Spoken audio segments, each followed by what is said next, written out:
If you would like to earn CPE credit for listening to the show, visit earmarkcpe.com/FPA.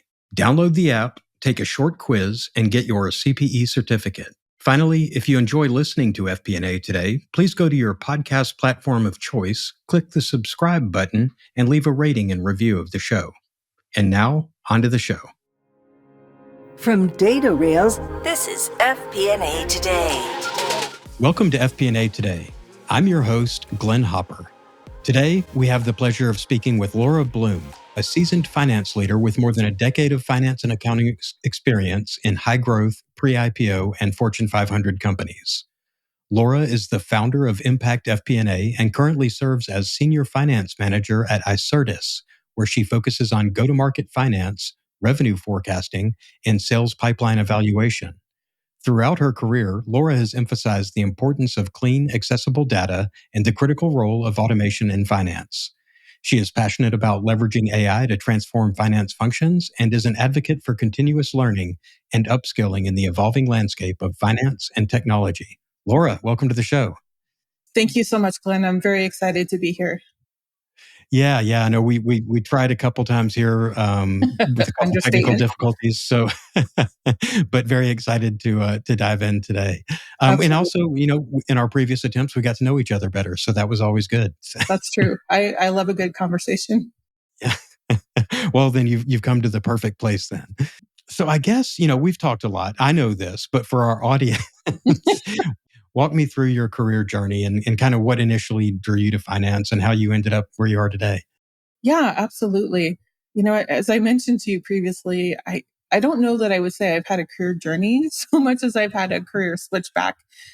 It's been a very long hike with a lot of sharp turns to kind of find my place in life. I think like most young people, I didn't really know what I wanted to do when I first went into college. The only thing I was absolutely clear on was that I didn't want to have any student debt.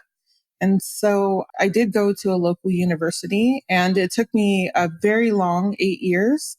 But I was able to come out the other side with my degree and no debt. So a win for me, I guess. But one of the things that allowed that to happen is my role at the time, which was working as a contracts manager for an air cargo company. And at the time, I was thinking to myself, well, this has actually worked out pretty well. I've kind of, fallen into this. I love to argue. I love a good run-on sentence. I should probably just formalize this and go ahead and go to law school. But then, the 2008 financial crisis happened. And as I'm sure everyone knows, a lot of people became unemployed very quickly. And law firms were one of the hardest hit industries during that time period. There were so many young people that I knew who were either laid off or had their start dates deferred indefinitely. And that really made a very strong impression on me. So I decided to go ahead and major in accounting as kind of a hedge against future employability, if you will. So after I graduated, even though I was currently in a manager role, I took a very large step down, I should say, both in title and salary, to kind of pivot into accounting with the idea that, I would take a step back to take a step forward. So I did work for a time as a public accountant and then as a senior accountant in a Fortune 500 company. And I will say from a finance perspective, it was good experience. It's good to have a background in accounting. I do think it makes you a better business partner. You have a solid understanding of GAAP, how accruals work, the general ledger, and how those flow into the financial statements. And that's something I've often seen my peers in finance really struggle with. Also, I would say accounting was really kind of the gateway for me into automation and implementation projects, which has been a pretty big passion of mine throughout my career. So altogether, it was a good decision, but accounting simply was not my passion in any way, shape, or form. So for the second time in my career, I decided to step down again to pivot into finance. And that really was kind of a watershed moment for me. I think you're in the right place when you have just an absolutely unlimited amount of enthusiasm for a subject. I was always pushing to learn more. That enthusiasm has never abated. And so eventually I did go back and get my MBA, and I specialized in finance. The just kind of, get that extra insight into the field. I think at this time, I've been in finance for over 10 years. About 5 of them I spent in telecom before moving over into the Saas space. And I spent about an equivalent amount of time in Fortune 500 companies before moving over into private equity. Just from my experience, I love being in the tech space. I learned the hard way over the last few years. It's very high risk. When times are great, they're really great. But, when you're in an economic downturn, it can be very difficult indeed. But it is an incredibly exciting place to work in. You're often at the forefront of a lot of cutting edge technology, which is, absolutely exciting and you're not really going to find that anywhere else. So I'd say looking back, the only thing I wish I'd really done differently was moving to a smaller company first. There's a lot to be said for working for a larger company. You have a higher level of employment stability. If you're someone that doesn't like to work with, I would say if you're someone that doesn't like to deal with ambiguity, larger companies typically have more mature processes. So you kind of know what you're going to get from day to day. But there's really not, I would say, a lot of room for personal growth and innovation. And I'm the type of person that really likes to bring order out of the chaos and see, the impact that I make within an organization. So for those people who are considering a future career in finance, I would say, please do consider a smaller company or, maybe a mid-sized company. Your scope of responsibility will be much broader and therefore your growth trajectory will be a lot steeper. Yeah. And as you were saying that, I was thinking about, you mentioned impact on the organization. And it is, having spent the bulk of my career in the startup or at least, smaller company phase, it is a great way to learn a lot because the lane that you're in is much wider because at a big company, they've got people staffed for everything. But at, at a small company, you may have to. I've been CFO / IT guys / insurance guys / everything. Yes, exactly. All right. So, and speaking of having that impact, can you describe a significant project or initiative you led and kind of the impact it had on the organization? I love that question. As a finance business partner, I've actually worked on a lot of implementation projects over my career, but there is one in particular that definitely stands out. And that occurred early on in my career when I was working for a Fortune 500 company. One of my roles was to calculate the obsolescence reserve for almost $1 billion worth of inventory on a biannual basis. And it was a big responsibility with high visibility, made incredibly difficult by the fact that they had the oldest inventory system I have ever seen. We are talking pixelated text and DOS commands, no joke.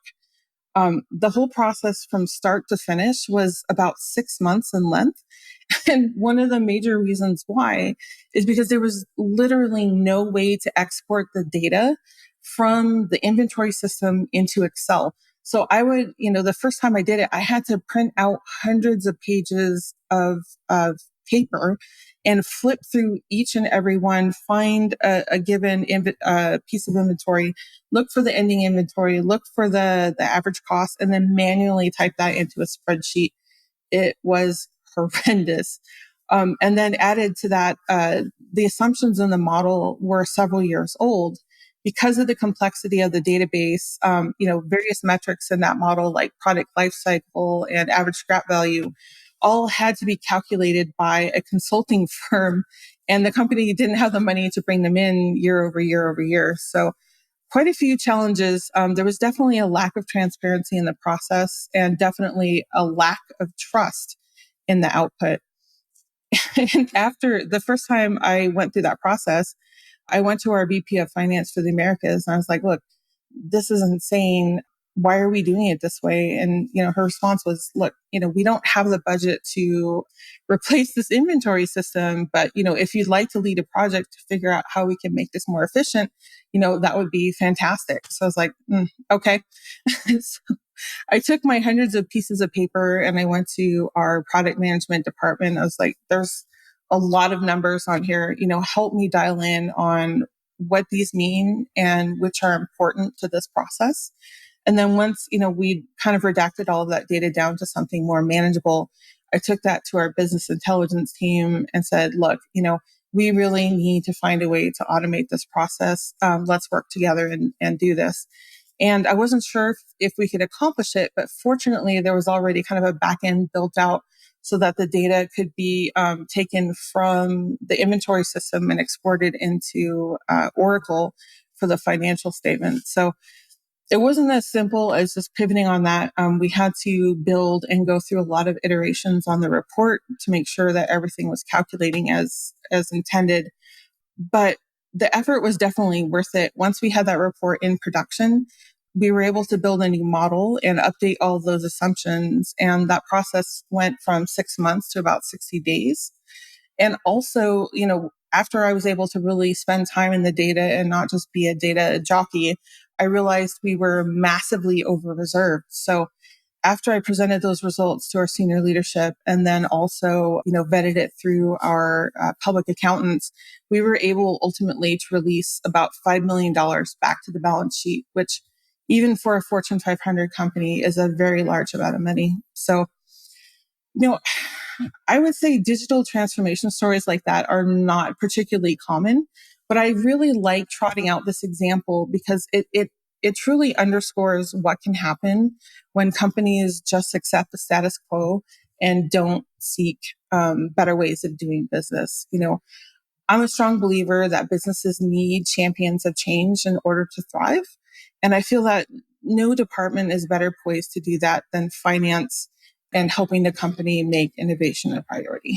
Yeah, and you're preaching to the choir here on that. And I will say, maybe not incredibly common. I do think there's kind of two mentalities. In one, I'll call the old school way of thinking about what we do as finance and accounting people. But then there's the new approach, which is much more that business partnering and where can we add value. And I will say, out of all the FP&A folks I talked to, from sort of mid-level management all the way up to CFO, that the ones who make the biggest impact are the ones who lean into technology and automation. Yes. So I think you're right on the right track there.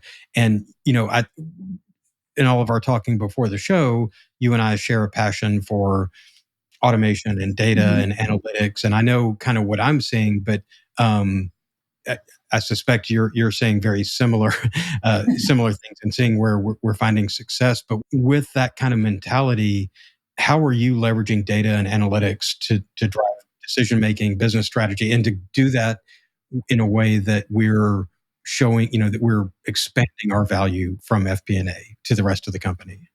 I want to preface it by saying that, I do come from a purely finance and accounting background. I'm not an expert in business intelligence and programming. So I do have a bit of a spicy or perhaps controversial take on this subject.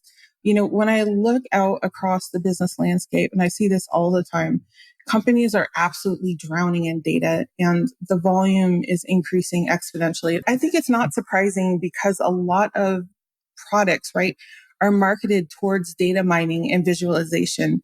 And you really see kind of the result of that, where companies have essentially internalized this idea that more data will always lead to better decision making and better company performance. And I think actually the opposite is the case. And again, you can see an echo of that mindset in like these massively over-engineered reports and dashboards that look like the cockpit of an airplane. You've probably seen a ton of those yourself in your career. They're really nice to look at, but the reality is that the majority of data on there has no economic value, and therefore it's taking valuable resources away from more critical areas of the business. For me, the question is not, how do you leverage data and analytics, but how do you leverage it effectively? And the way to do that really is to cut through the noise and only focus on those data points that help move the needle forward in your company. I kind of have, a name for it in my mind, data minimalism. And actually, now that I say that out loud, there's probably someone somewhere who's coined that, and I'll get a cease and desist letter after this podcast. But it's really kind of in my mind, an operating efficiency mindset that has to be driven from the top down as part of a company's overall data strategy. And the goal is really to have companies dial in and become subject matter experts in a core set of leading indicators and metrics that are critical to their business. And the way to really do that is to differentiate between what is a data need versus a data want. A data need, for example, would be, your cash burn rate, your cash forecast, your revenue churn. If you don't have a handle on those, you're probably going to go out of business very quickly. Versus a data want, which is, things like marketing channel, ROI, spiff efficacy, and so forth. Those data points are all, good to know and helpful in running the business. But if you don't know them right away, your company is not going to be in trouble. So I would say, when you are looking to leverage data and analytics, make sure they are meaningful, measurable, and actionable, and of immediate concern to your company. And I realize saying that is easy in theory and probably difficult in practice. One of the things that I typically do with clients is use something of a roadmap to help build out concrete steps and timelines for the development of that core metrics. It's like once you have looked across the business and decided these are absolutely the metrics we need to have, here are the steps we need to take to get there. Here are check-ins, and through that process, you're also able to identify what the roadblocks are and then, adjust your roadmap accordingly. And you really just want to keep iterating on that until your team, whether it's finance, accounting, your business intelligence team, are able to reproduce those metrics quickly and efficiently. You want your process to be as transparent as possible, and you have full trust in the data.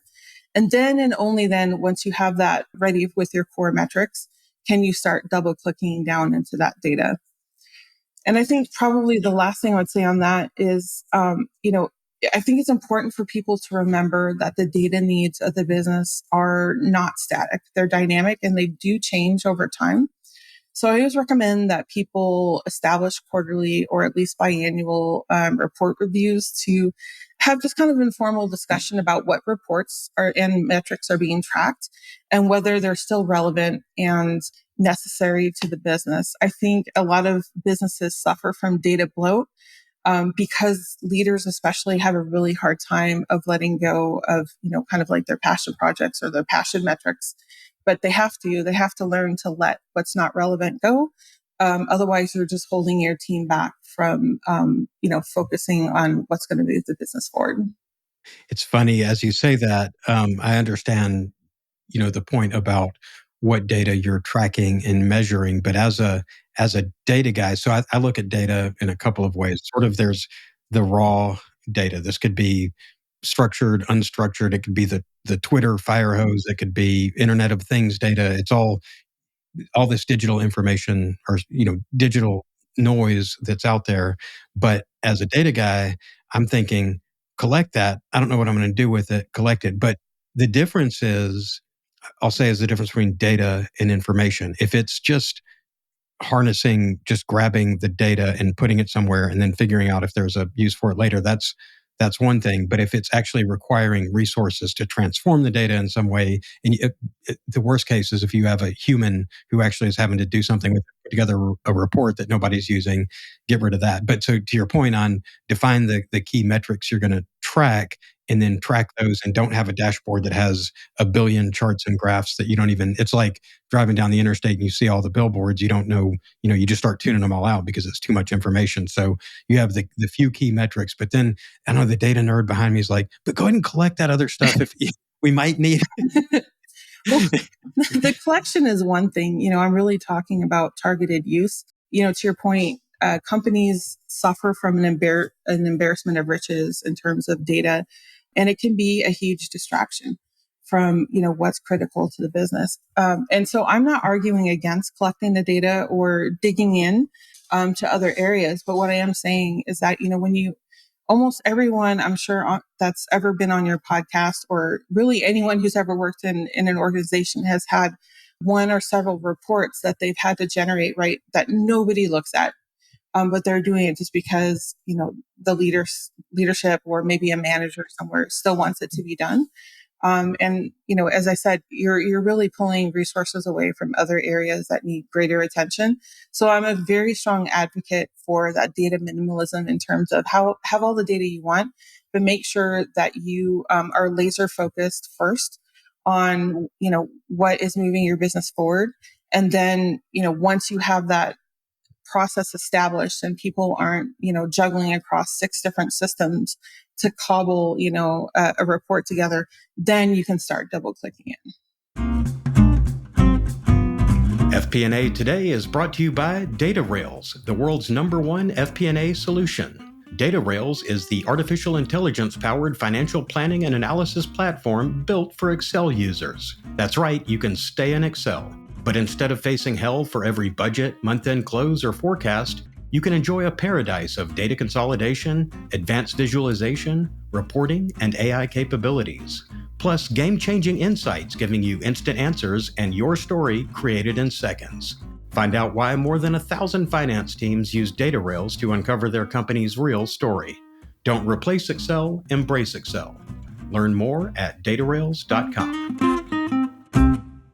I think about the jobs we do in FP&A where you have your stuff you have to do every month. This is sort of just the routine work that you do, from the first management reports that come out after the books are closed to, whatever pipeline, whatever type of reporting you're doing. And then you have this project work that's out there that you have to do as well. And then there's all these ad hoc requests, and somebody wants a report because somebody mentioned it in a meeting, and you think about how distracted you can get from the core information. Or if a part of your job is every day, and these are the kind of things I am just passionate about. We have to automate this as much as possible, but there's reports that we put together that come out of FP&A that is anyone still looking at this? I don't know, but you try to take it away, and there's going to be one person out there saying, well, I kind of need that. But the truth is, if you watched, if you could put a read receipt on and see when they opened the document or the report they were getting, how much are you actually looking at? And why does it matter? So if you're,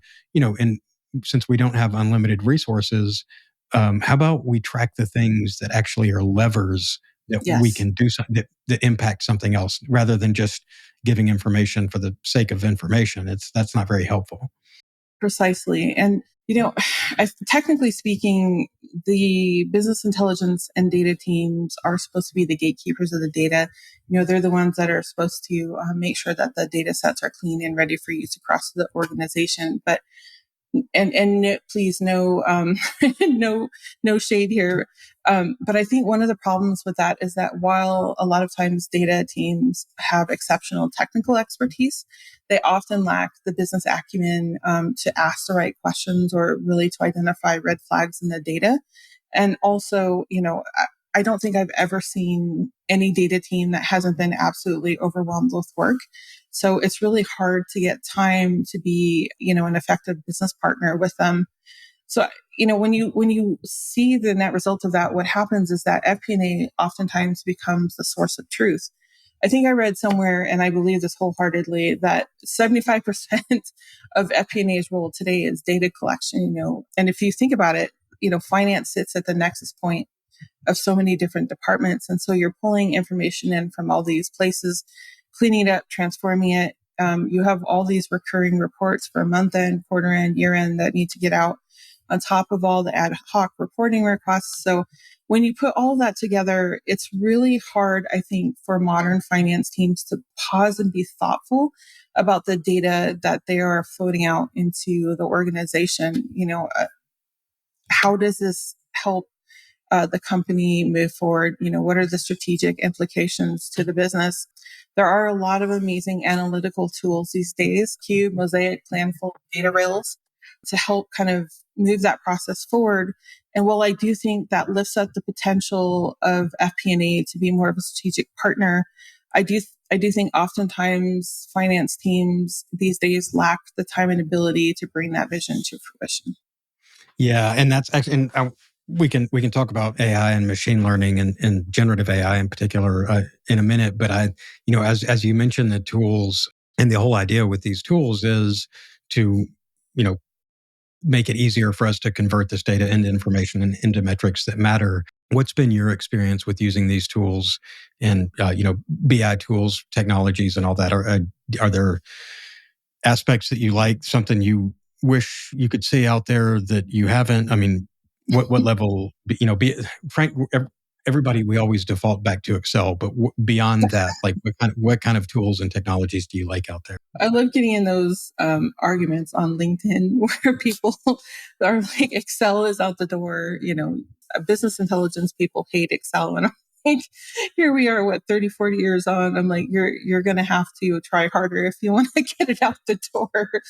But, from a BI tool standpoint, on a technical spectrum, I would say probably the most advanced software I've used is MATLAB for statistical analysis. Specifically, once upon a time, I did do Monte Carlo simulations for a scenario analysis exercise, particularly around sales forecasting.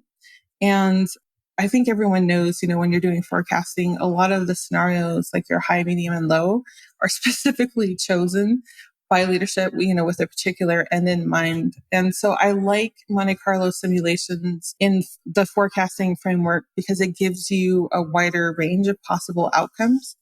The challenge with that, though, is a lot of people feel very uncomfortable with statistics. It's not like an Excel formula where they can kind of track that process back. So I've found limited use, and not as many people willing to listen to the results of that on a leadership level.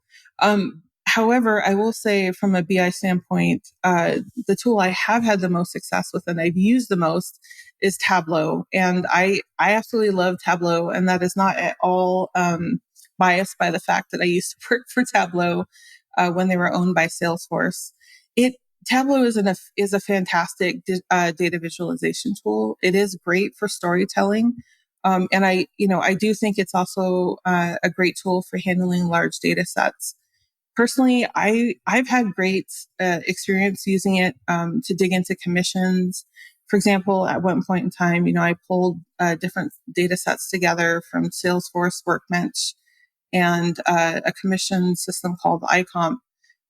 We were having these wide swings in our forecasting model. And through these visualizations, we were able to determine that there was a very big delta in the time to connect between our SMB business, which was about 60 days, versus our enterprise business, which was just a little bit over a year. So that, we were able to take that back, that learning back to the model and refine on it. And then again, with incentive programs, using those visualization tools again, at a prior role, I was able to show our senior leaders we were literally paying $2 out the door for every dollar that we were pulling in terms of revenue, which is very much during the beehive. So I think, all things considered, I would strongly recommend Tableau to anyone. It does have its limitations. As a data summarization and aggregation tool, it does leave a lot to be desired. Its formula writer can be pretty difficult. I did have to teach myself SQL in order to be able to really effectively wield Tableau as a tool. And also their custom formatting is absolutely laborious. Lately, since we don't have access to Tableau now, I've been getting more into Power BI. I'm very much late to the game on that tool, but I do like the fact that it ties directly to Excel. And so you can automate a lot of the reports that you have in place. I'm literally going through some learnings on that right now and starting to wield that and weave it into the reports that we have existing to increase the turnaround time. I would say probably those three tools, the MATLAB, Tableau, and Power BI, are probably the main three that I've used. There have been a lot of add-ons to our CRM systems, particularly for Salesforce. At Icertis right now, I'm helping to validate data for the implementation of CPQ, which will definitely help to drive better insights into our sales funnel. But yeah, that's kind of my use in a nutshell. Yeah, and I can fully relate on the Tableau Power BI thing. I feel like years ago, like I don't know, 2017 or somewhere, I had a decision to make because I was the one that was going to put it in. Are we going to go with Tableau or Power BI? Tableau seemed more immediately accessible and easier to use out of the gate. And so I went down the road of Tableau, but now here we are all these years later, and I'm seeing the functionality of Power BI and sort of the built-in machine learning and the Power Automate and the whole ecosystem now, especially that generative AI is being included. And so I'm like you, I'm just now kind of getting up to speed. But fortunately, at this point in my career, I have a team that knows it way better than I do and can help.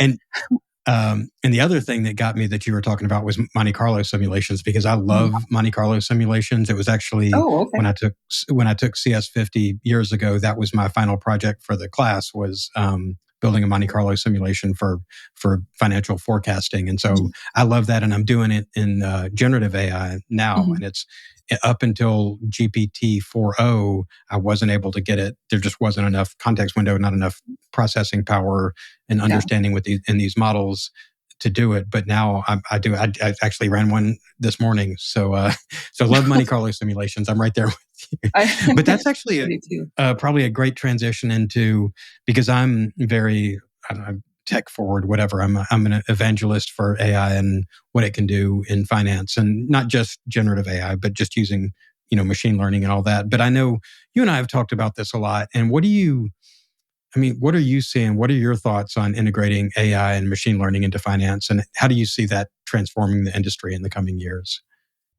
We live in interesting times, don't we? There's nothing really new, I think, about AI per se. Obviously it's been a technology decades in the making. If you think back, it kind of had a moment back in the 2010s when BI and data science made its collective way into the corporate hive mind. But I think as a technology, it really wasn't quite fully baked yet. 2023, though, was definitely AI's breakout year. And following, obviously, the launch of Chat GPT, everyone was jumping on the AI bandwagon.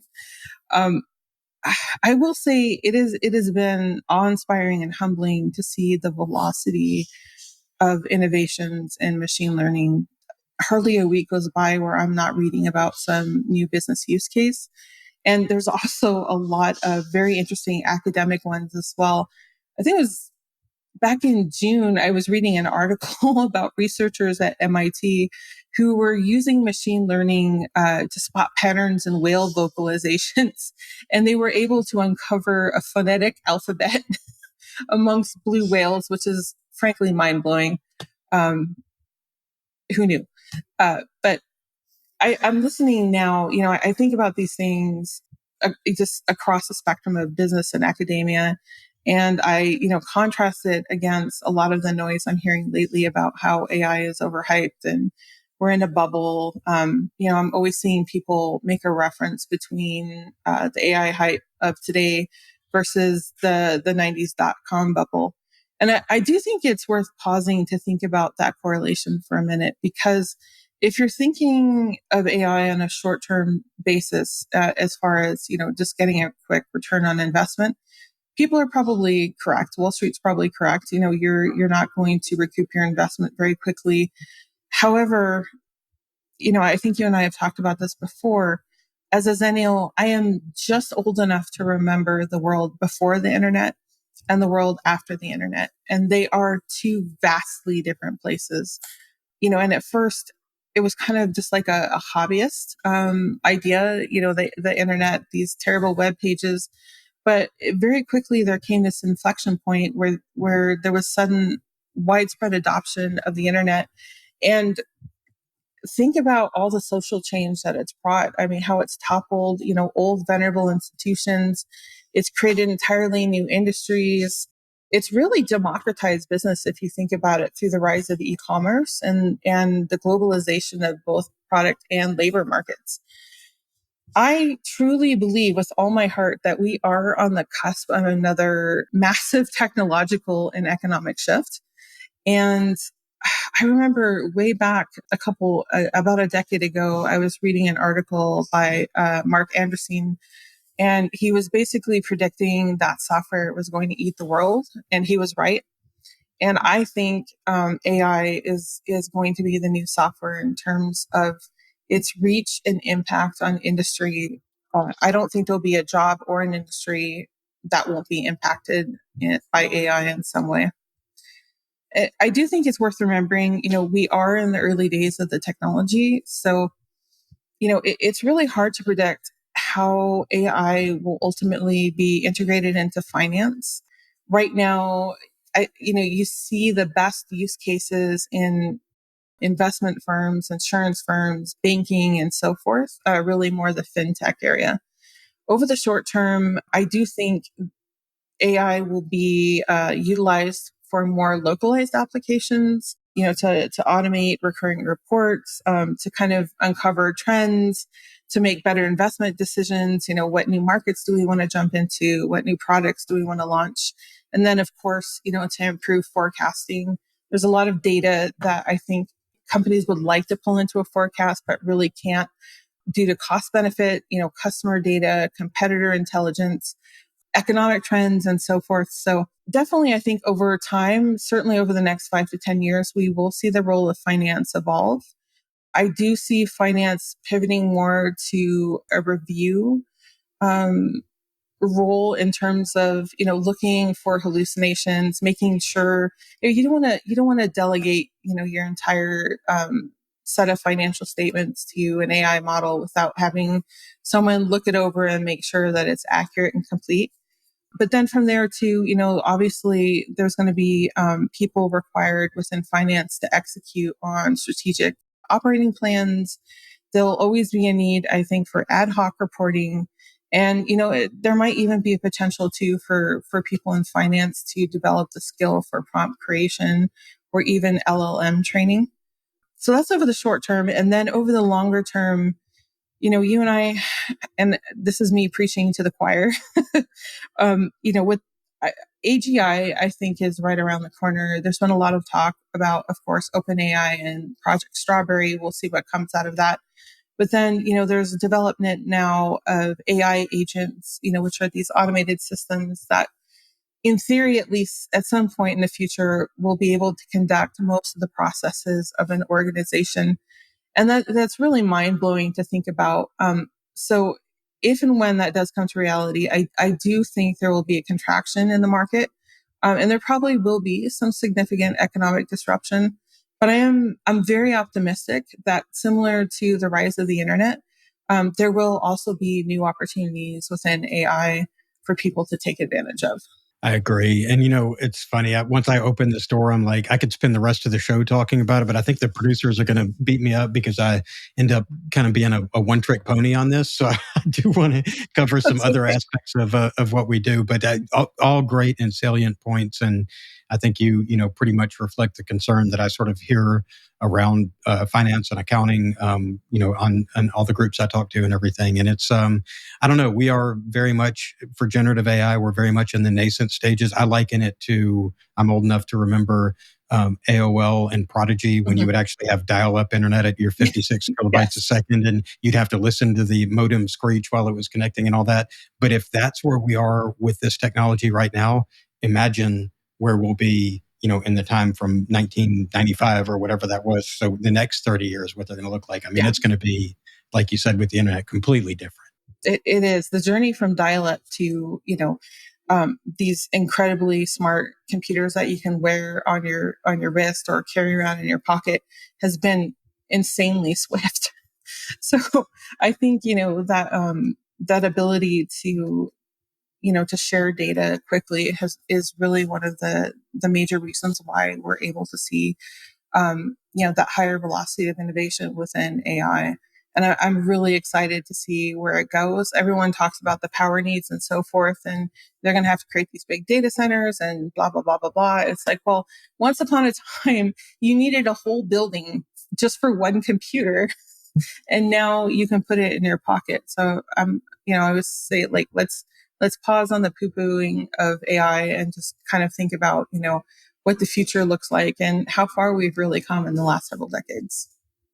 Yeah. Great points. All right, let's Let's spin this back around to the human side here, because your path to get to where you are now, I think, is going to be interesting for a lot of our listeners. And you've had, as you described it, I mean, it's a nonlinear career path where you've been in different roles, different industries, different functions.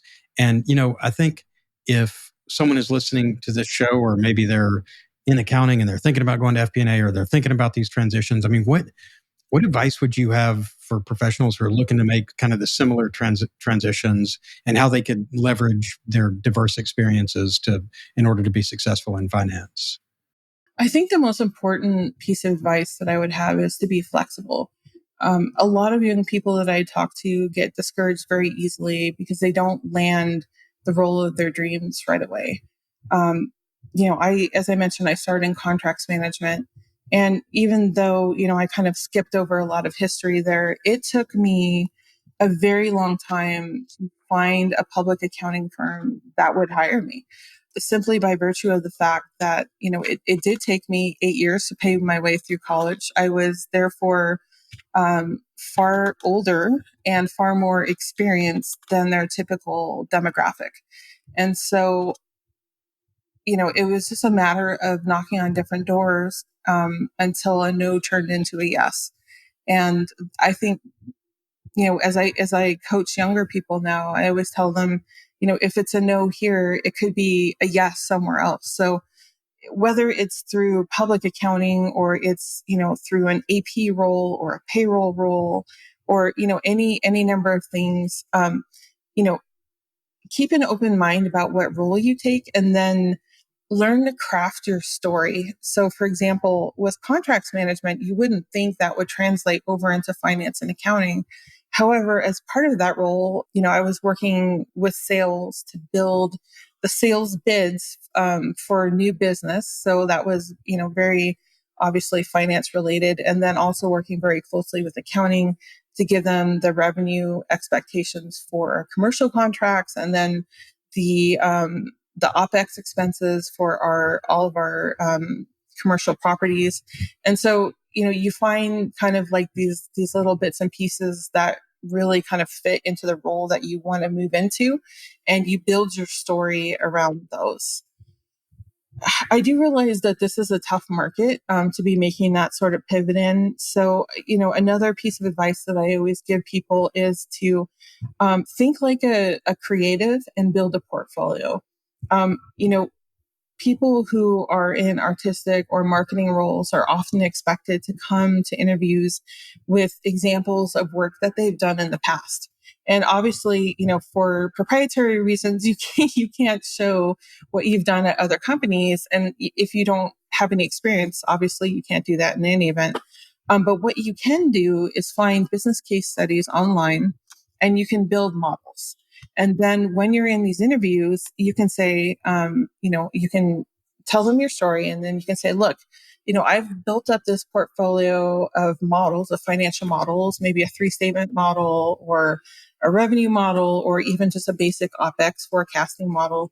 I'd love to send my work over so you can see the quality of my work. And that's something I've actually used to great effect. 99% of the time, finance companies are not expecting that. And it absolutely blows their mind. They get very excited to be able to see your work product ahead of time. So it's definitely something I tell people to consider and keep in mind.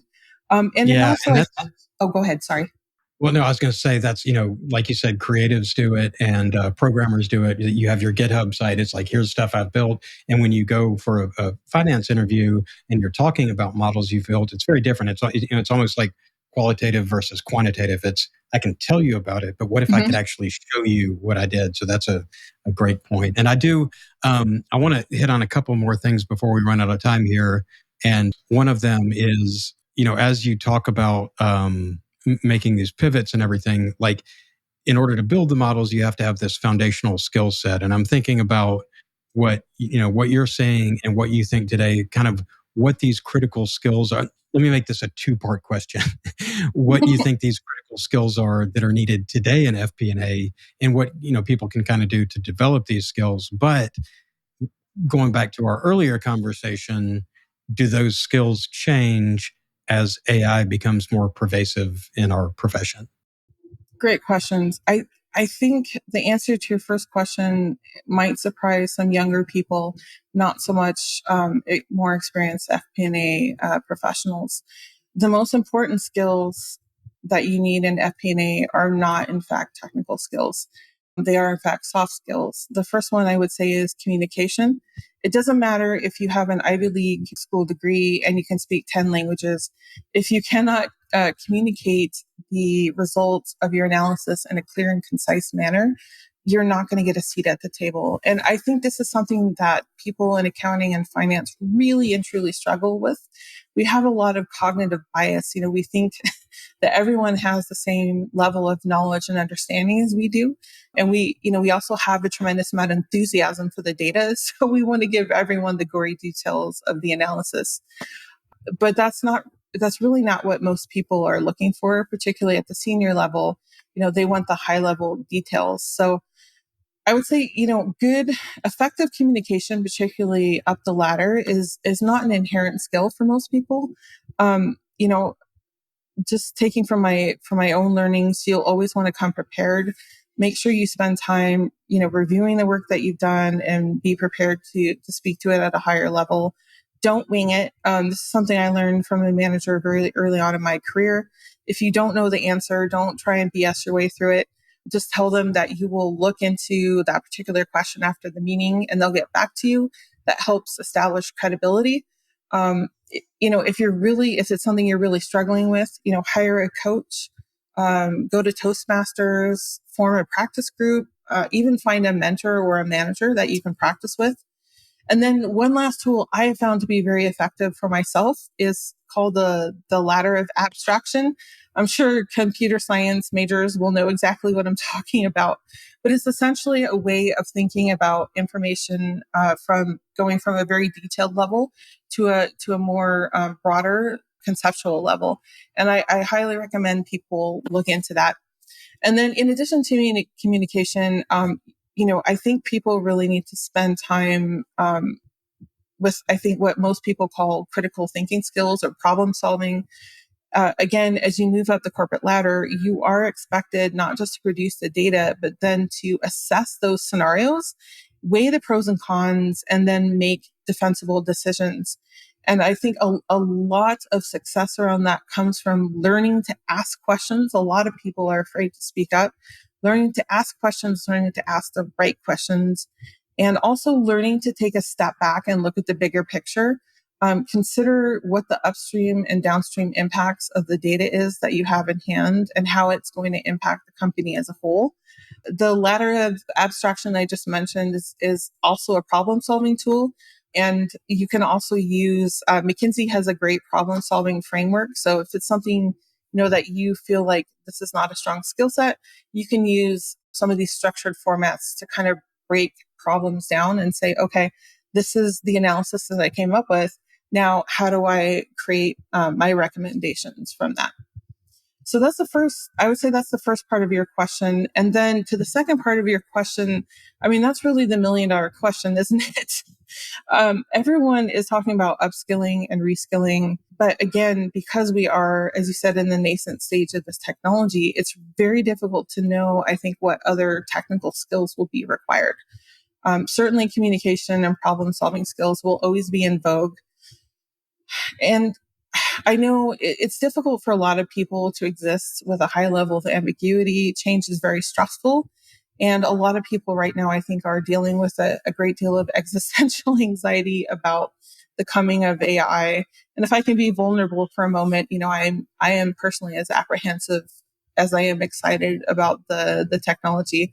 And we are privileged to live in a time of rapid technological change. I would say the best thing that people can do is have a growth mindset and, make sure that you are always investing in continuous learning. Stay up to date on the latest developments in your industry. Be willing to pivot in your role. If AI is rolled out and it requires different skills, be willing to step in and get your hands dirty. And to your point earlier, become an internal resource for the company. whether that is through, machine learning or AI courses, doing what I've done in the past, which is fine tuning LLC models as a finance or accounting expert, or even just going out to demo AI software. You don't have to own a business to be able to do that. All of those things will really help you stay kind of on the front end of the AI wave and help you stay relevant in that rapidly changing market. Great advice. And I guess, the way I think about it is, I don't know when we get to the different levels of OpenAI's, their sort of hierarchy of AGI. But The five for right levels. now, and maybe the foreseeable future, I see it as treat generative AI as if that's your intern. And so now if you have an intern doing the work for you, how are you going to provide additional value? So to your point, you're checking, you're verifying, but also now how am I adding strategy in? Because when you get your head out of the weeds of, just data entry and doing the sort of the basic data transformation, now how can I level up? So I don't know, I'm maybe overly optimistic, but I see that it being a tool that we use, not one that's going to replace us. Exactly. And I think a really good place to start is Copilot. Almost every company uses Windows in some capacity. Copilot is a very low stakes AI assistant. I already use it for email, for creating, summaries out of Microsoft Teams, and starting to, try and understand how it can be applied in Excel as well. So, if nothing else, start there and kind of, grow from there. Sky's the limit. Well, in our last few minutes, I do want to go even more on the human side, on the personal side. And we always like to find out something new and interesting about our guests. So I'm going to put you on the spot here. Tell me, what is something that not many people know about you? Maybe something we couldn't find by just Googling you really quick. I am, as I said earlier before we started, I am a huge nerd. I love the sciences. I love STEM. I spend a stupid amount of time at the Denver Museum of Nature and Science. They have a 60-minute in space class that I attend pretty much every month. My house is very space forward, as you can probably tell by the artwork behind me.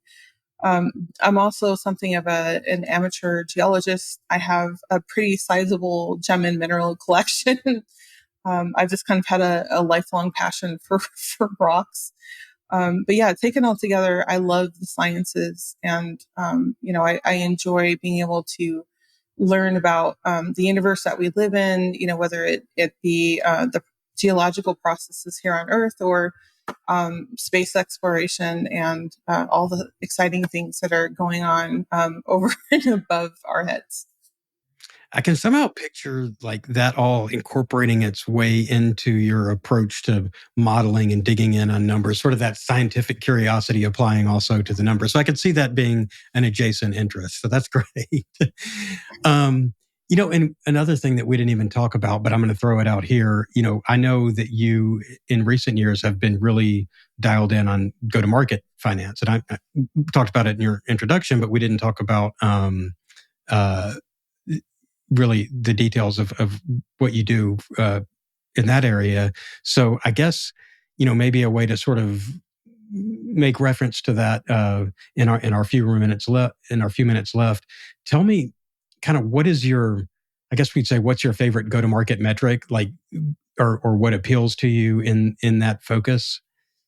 I don't know that I have a favorite specifically, but I will say, in my mind, the most important go-to metric is your cash runway. And for those that don't know, it's the amount of time that a company has before running out of money. And it is probably the most important indicator of a company's sustainability. Most companies should have about 12 to 18 months of cash runway. And that's extremely important, particularly, at the startup level for SaaS companies. As they start to run out of money, they need to do one of three things. They either need to become profitable, which is very difficult to do in the early stages.